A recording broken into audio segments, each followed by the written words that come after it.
Bonjour, c'est Cryptoly, j'espère que vous allez bien. On va parler aujourd'hui de psychologie. Alors oui, c'est quelque chose que j'avais envie de faire déjà depuis un certain temps, parce que la psychologie, c'est clairement ce qui est le plus compliqué à l'heure actuelle dans l'investissement et surtout en crypto-monnaie, dans lequel on passe très vite d'une euphorie à une peur, d'une peur à une euphorie, et c'est clairement ce qui drive nos actions, en plus d'une cupidité extrême. Et c'est généralement ce qui nous fait faire les plus grosses erreurs. Et je pense qu'il est important de revenir sur ça, sur ce qui est en train de se passer, sur comment le marché joue avec nos émotions, comment la manipulation du marché joue avec nos émotions, et comment justement nous extraire de tout ça. Alors c'est du coup une chronique qui va être un petit peu différente pour ceux qui ont connu justement l'ancienne chronique qui était la psychologie de l'investisseur. Ça ne va pas être exactement identique, mais ça va être un peu dans le même biais. C'est des biais d'humeur que j'avais envie de vous faire partager sur la psychologie de marché, et je pense que c'est toujours très important de revenir sur ça. Je pense qu'on l'oublie vraiment régulièrement, que le sentiment et que l'émotion jouent vraiment en crypto-monnaie, et que c'est compliqué à gérer. Beaucoup le sous-estiment, et même ceux qui sont encore là sur le marché le sous-estiment continuellement. Et moi, d'ailleurs, dans une anecdote que je vous partagerai tout à l'heure, je l'ai sous-estimé quand je suis arrivé dans le marché crypto, et c'est une réalité, l'investissement, le temps, la psychologie, les émotions, tout est lié, et c'est ce qui fait qu'on est capable de pouvoir tenir. Et généralement, on est trop concentré sur le court terme, dans lequel on a des fluctuations de plus ou moins 10%, là on va regarder, on va avoir du 12% à la hausse, du 10% à la baisse, 12% à la baisse, et l'un dans l'autre, on oublie de prendre du recul. Prendre du recul, mais est-ce que c'est suffisamment du recul, là? Est-ce que ce serait pas même peut-être juste reculer encore et encore, voir ce qui se passe sur le long terme, comprendre qu'il faut sortir de cette notion de tout vouloir, tout de suite, maintenant.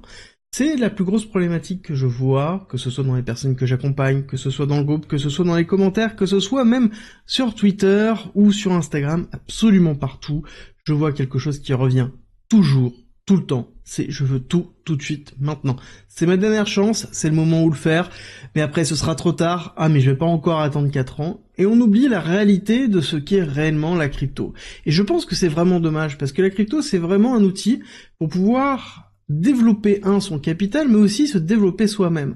C'est un outil dans lequel on vit tout à 100%, très rapidement. C'est comme si on était en train de piloter une Ferrari à 300 km/h, et tout va tellement vite qu'on oublie réellement ce qu'est la crypto-monnaie. La crypto-monnaie, ça reste une technologie qui est en pleine explosion, au cas où que vous l'ayez oublié, jure sur BTC, et quand on regarde une poignée d'années, de 2019 à aujourd'hui, ça reste une poignée d'années. C'est juste 2000 jours. 2000 jours, c'est pas si longtemps. Pour rappel, ça fait 5 ans, 6 ans maximum. On voit qu'on a fait 3600%. 3600%. À quel moment on peut considérer que ce n'est pas assez rapide? Peut-être certainement parce qu'on nous abreuve systématiquement de dopamine quand on scrolle en haut, en bas, à droite, à gauche pour avoir des informations. Et donc du coup, on a une satisfaction immédiate, et on oublie réellement la satisfaction qui arrive après, qui est justement la meilleure des satisfactions. On n'investit pas pour demain, on investit pour l'année suivante, on investit pour une vision long terme, rarement pour une vision court-termiste. Et c'est peut-être là la plus grosse problématique que l'on retrouve dans les investisseurs crypto, en tout cas quand ils arrivent sur le marché. C'est qu'ils ont une vision court-termistes. Ils sont justement concentrés sur ce qui se passe en 4 heures, voire même certains en 5 minutes. Ce qui se passe en se disant qu'ils vont devenir millionnaires en investissant au bon moment pour revendre au bon moment. Alors que la réalité, elle est pas là. La réalité, c'est que tout se joue autour de vos émotions. Et c'est peut-être pour ça que certains utilisent une stratégie pour limiter l'impact des émotions, et tout se tourne autour aussi du temps qu'on a à allouer. Oui, c'est une réalité, on peut faire de l'argent en achetant ici, en revendant là, en rachetant ici, en revendant là, c'est une réalité, mais est-ce que c'est quelque chose qui est disponible, qui est accessible pour quelqu'un qui vient d'arriver sur le marché? Est-ce que c'est quelque chose qui doit être effectué tout de suite dès qu'on arrive sur un marché aussi compliqué que celui de la crypto-monnaie? Clairement, non. Ça, c'est quelque chose qui demande de l'expérience, qui demande un contrôle de soi énorme et une gestion du risque énorme. La majorité des personnes qui rentrent en crypto-monnaie, et c'est peut-être votre cas, vous n'êtes pas justement dans cette optique-là. Vous êtes dans une optique de faire des gains rapidement parce que c'est une opportunité. C'est le moment où on nous dit que tout va pump, que tout va éclater, que c'est le bull run, que c'est simple, qu'on peut devenir millionnaire en quelques jours. Mais la réalité, c'est que c'est certainement votre premier investissement, purement. vous n'avez pas de gestion de risque, vous ne savez même pas ce que c'est concrètement, et vous agissez purement à l'émotion sur ce qui se passe en espérant gagner quelque chose qui va changer votre vie. Et c'est peut-être ça aussi la problématique, c'est que on a toujours cette notion de tout vouloir tout de suite. Là-dessus, je vais vous partager ce que j'ai proposé à une de mes nièces à Noël. C'est quelqu'un qui a des dettes actuellement et qui ne sait pas gérer un budget. Je lui ai proposé la chose suivante. Est-ce que tu préfères pour Noël un cadeau ou du cash peut-être, ou à côté le double de montant mais qui va être sur un PEA pour l'investissement, tu n'auras pas le droit d'y toucher pendant 5 ans, ou à côté je rembourse tes dettes. Qu'est-ce que tu choisis? Selon vous, qu'est-ce qu'elle a choisi? Et vous, même, dites-moi en commentaire, ça m'intéresse, qu'est-ce que vous choisirez? À savoir que on parle de montants qui sont quand même relativement importants. Est-ce que c'est quelque chose qui serait cohérent? À savoir que le ratio était de 1 pour le paiement tout de suite, x2 pour le PEA, et x2 encore du montant du PEA pour le remboursement des dettes. Donc globalement, remboursement des dettes, c'était 4 fois plus, sauf qu'elle ne pouvait pas l'utiliser parce que c'était juste un remboursement des dettes qu'elle ne pensait peut-être pas à un moment donné rembourser. Vous, qu'est-ce que vous auriez fait dans cette situation? Et je vais vous spoiler, mais elle a choisi l'option 1. Peut-être ça va en surprendre plus d'un, mais c'est une réalité.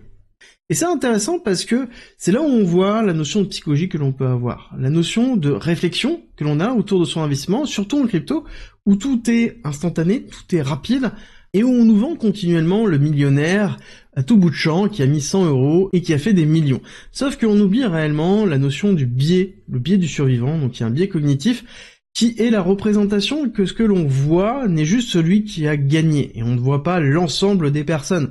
Ce n'est pas tout le monde, voire même quasiment personne, qui devient millionnaire avec 100 balles sur un même coin, pour plusieurs raisons. Et je vais revenir juste sur le biais parce que c'est très intéressant de comprendre ce qui se passe, et c'est quelque chose qui est arrivé notamment à la Seconde Guerre mondiale, sur les avions qui revenaient criblés de balles.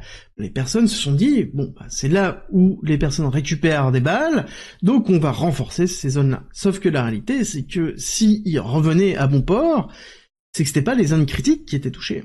Et justement, c'était peut-être l'inverse, c'était peut-être les autres zones où il n'y avait pas d'impact qu'il faut renforcer, parce que si jamais il y a un impact sur les moteurs, il y a de grandes chances que l'avion ne revienne pas.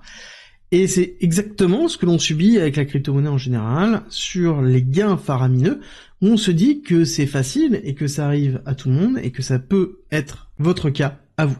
Sauf qu'on oublie aussi que quand on a cette prérogative, et que on met 100 balles sur un même coin ou sur une crypto qui fait x100, quelle est la chance que l'on tienne son bag aussi longtemps? Quelle est la chance que lorsque l'on voit s'afficher 10 000 €, 100 000 €, 500 000 €, on ne vend pas tout parti? Quelle est la chance que lorsque ça retombe, on ne réagisse pas dans l'émotion? Quelle est la chance que on ne prenne pas de profit et que ça retombe à zéro? En fait, tout ça, vous devez le prendre en considération. Ce n'est pas simple, c'est quelque chose qui demande du contrôle de vous-même, et quand je vois beaucoup de personnes réagir émotionnellement sur mes vidéos, que ce soit sur des cryptos particulières, que ce soit sur mes analyses quotidiennes que je fais, ça m'incite encore plus à vous partager ce type de réflexion qui est pour moi primordial si vous voulez réussir ce cycle. Le bull run, c'est une chance énorme que l'on a autour des cryptos. Il n'y a rien qui existe de ce style-là. Il n'y a rien qui vous permet de faire x2, x3, x4 sur un cycle de 1 an, ou 2 ans, ou 3 ans, ou 4 ans. C'est quelque chose qui est inespéré. Pour vous donner un ordre d'idée, si on reprend le gain que ça peut vous faire, et que vous le remettez tout simplement sur votre salaire annuel, et que vous comptez en nombre d'années de salaire que ça représente, vous allez vite comprendre l'impact réellement que ça a au niveau des crypto-monnaies. C'est quelque chose qui est vraiment puissant, et ça ne sert à rien de vouloir toujours plus. Il est opportun de saisir les opportunités qui vont transformer votre vie, et en même temps de se servir de ça, de cette expérience, pour changer votre façon de voir l'investissement, de changer votre façon de voir l'utilisation des cryptos, et de vous entraîner peut-être pour le prochain cycle, ou peut-être pour une autre type d'investissement, ou peut-être pour de l'entrepreneuriat si jamais ce n'est pas quelque chose qui vous intéressait. Ça va vous ouvrir en fait des portes, et ce sont ces portes-là qui sont les plus importantes. Donc, il est très important de ne pas réagir sur l'émotion. Et je sais que c'est très compliqué, surtout quand on est dans des phases de retracement, quand on est dans des phases de consolidation. Là-dessus, je suis en vue mensuelle pour avoir une vision plutôt lointaine dans ce que je vous dis, mais si on se met en vision weekly, c'est vrai que quand on voit ça, on se dit que c'est compliqué. Oui, Mais en fait, quand on est rentré en 2022, ça reste quand même un BTC à 100 000 $, 94 000, alors que on a une moyenne d'achat qui peut être dans les alentours de 20 000. Donc il y a énormément de profit. Peut-être c'est pas votre cas. Pourquoi c'est pas votre cas? Parce que peut-être vous avez revendu ici dans les alentours des 70 000 et racheté des alts et souffert durant toute cette période-là. Ou peut-être vous êtes arrivé à cette période-là et vous avez souffert durant toute cette période. Ou peut-être vous êtes arrivé dans les 100 000 $. Mais encore une fois, on ne décide pas quand on arrive. Par contre, on décide comment on gère nos investissements une fois qu'on est arrivé, une fois qu'on comprend la difficulté. Et ça, c'est le plus important. Parce que oui, vous n'êtes peut-être pas en gain, peut-être parce que vous avez fait des erreurs, parce que vous venez d'arriver maintenant, ou peut-être même tout simplement parce que vous avez fait du trading et vous avez vite compris que les leviers étaient dangereux. Mais en fait, peu importe. La réalité, c'est que vous soyez en bénéfice maintenant, ou que vous le soyez plus tard, ou que vous soyez en bénéfice, c'est exactement pareil en termes d'émotions. Vous devez, en fait, contrôler vos émotions. On va passer très vite de très content avec une poussée de 20-25% à très malheureux avec un retracement de 30-40%. Mais on oublie réellement la finalité, c'est que on a un objectif. Le but, c'est d'arriver à cet objectif-là. Est-ce que les actions que vous menez jusqu'à maintenant sont des actions qui vous permettent de pouvoir atteindre votre objectif? Est-ce que votre émotion, votre gestion de l'émotion, vous permet de l'atteindre? Est-ce que l'un plus l'autre sont cohérents par rapport à ce que vous ressentez? Et là, je vais vous expliquer un petit peu, moi, ce que j'ai vécu concrètement quand je suis arrivé dans le marché crypto. Pour la première fois, je suis arrivé avec un passif plutôt forex, plutôt trading, vraiment, et dans lequel je profitais de la volatilité au niveau des cryptos en général. Sauf que la réalité, c'est que même si on est persuadé de savoir, la réalité, c'est que le marché en lui-même a ses propres spécificités, et le marché décide, quoi qu'il arrive. N'oubliez jamais que le marché est vraiment maître. Vous êtes juste un bateau sur la mer, et la mer, c'est le marché. Comprenez bien que c'est le marché qui va déterminer si vous allez avoir une tempête, une mer calme, ou si vous allez avoir des courants porteurs. L'un dans l'autre, vous êtes juste passif dans votre gestion face à la mer, mais par contre, dans la gestion au sein de votre navire, vous pouvez être actif. Ça veut dire que la patience, qui est primordial dans l'investissement, parce que ça ne sert à rien de se dire je suis rentré, comme j'ai pu voir dans des commentaires YouTube, il y a 4 mois, et je suis en train de me dire que je vais vendre parce que je ne comprends pas ce que je suis en train de faire. C'est une réalité, c'est quelque chose que les personnes ressentent, c'est peut-être même votre cas, je parle peut-être même de votre commentaire, mais la réalité c'est que il faut apprendre à connaître, il faut apprendre à savoir gérer vos émotions, comme en même temps le marché. Et ça, il n'y a que le temps qui le permet de le faire. Et donc, donnez-vous le temps de pouvoir comprendre, donnez-vous le temps de pouvoir agir, et ne pensez pas que tout va se jouer du jour au lendemain, et que vous allez être millionnaire du jour au lendemain. C'est quelque chose qui paraît facile, mais la réalité c'est que le bull run, c'est compliqué. C'est compliqué non pas parce que la technique est compliquée, mais parce que, clairement, c'est l'émotion qui est compliquée. La gestion de l'émotion, la gestion du risque. C'est le fait de devoir tenir des positions pendant des phases d'incertitude. Le nombre de personnes ici. Mais vraiment, j'accentue ça, parce que le nombre de personnes qui ont quitté le navire parce que ils ont été rincés par cette période de bull flag, alors qu'il y avait vraiment beaucoup d'opportunités. Alors que c'était la période pour pouvoir renforcer, que c'était la période de pouvoir gérer son risque, c'était la période de pouvoir se former, c'était la période de pouvoir réfléchir à comment je réagis, quelles sont les émotions que j'ai. Et c'était ça qui était intéressant. Et justement, on est peut-être même, encore une fois, dans cette période-là, dans une période d'incertitude. Mais le marché, c'est ça. Dans une phase d'accélération haussière, c'est savoir ne pas vendre systématiquement et racheter ce qui est en train d'éclater maintenant. C'est savoir peser le pour et le contre, ne pas réagir au FOMO, à la fear of missing out. C'est le fait de pouvoir avoir une réflexion tangible et de contrôler, de se contrôler sur les émotions que l'on a.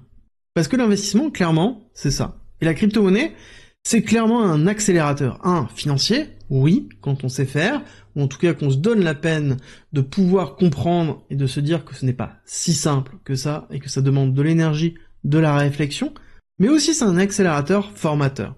Parce que si vous restez ne serait-ce que 1 an, 2 ans ou 3 ans en crypto-monnaie, je peux vous assurer que vous ne serez plus la même personne. Et ça, c'est vraiment systématique. Je le vois dans toutes les personnes qui rentrent en crypto, et qui restent, et qui se forment, et qui comprennent ce qui est en train de se passer, et qui analysent ce qu'ils sont en train de faire et la façon dans laquelle ils le font. Ça transforme vraiment les gens dans, la gestion du risque, la gestion des émotions, la capacité à pouvoir se dépasser dans des périodes d'incertitude, parce que clairement, le marché c'est ça, le marché c'est intransigeant, le marché, comme je vous l'ai dit tout à l'heure, c'est une mer qui peut être remplie de poissons et vous nourrir, comme à côté, déchaîner et vous détruire psychologiquement ou en termes d'investissement. Faites vraiment attention, et c'est pour ça justement que vous devez vous contrôler. Parce que le marché n'est pas votre ami. Le marché, c'est juste une représentation de l'émotion des personnes qui investissent. Ça veut dire de vous, moi, des institutionnels, de toutes les personnes qui font partie de ça. Et l'émotion, c'est comme toute chose, ça se manipule. Et la représentation du cours, c'est une représentation des peurs ou de la cupidité des gens. Et comprenez bien que si vous ne contrôlez pas votre propre émotion, ça veut dire que vous êtes manipulable par le marché, et donc à ce moment-là, vous avez zéro chance de réussir ce bull run. Et ça, je pense que c'est le mot de la fin, c'est le plus important à retenir. Vous êtes maître de vos investissements, vous êtes maître de vos actions, vous êtes en contrôle des actions que vous effectuez. Et aussi, vous avez la responsabilité des investissements que vous faites, du risque que vous prenez. Donc vous avez aussi la responsabilité de mettre les actions nécessaires en face pour pouvoir évoluer et vous donner la possibilité d'atteindre vos objectifs. Et ça passe, par le temps, par l'expérience, par les émotions, et comprenez bien que la crypto c'est pas un piège, la crypto c'est pas un scam, la crypto c'est pas une arnaque. Généralement c'est juste que les personnes ne comprennent pas l'impact que ça a l'investissement en crypto, ne comprennent pas l'importance que ça peut avoir sur une personne ou la gestion d'émotions, et généralement sous-estiment vraiment le marché des cryptos, et considèrent que c'est juste je mets une pièce et je deviens millionnaire, alors que c'est bien plus compliqué que ça, et c'est certainement même la méthode d'investissement qui est le plus compliqué. Et comme toute chose qui est compliquée, ça sous-entend aussi qu'on doit se donner la peine, et que c'est certainement l'élément le plus formateur que vous allez avoir dans votre vie d'investisseur.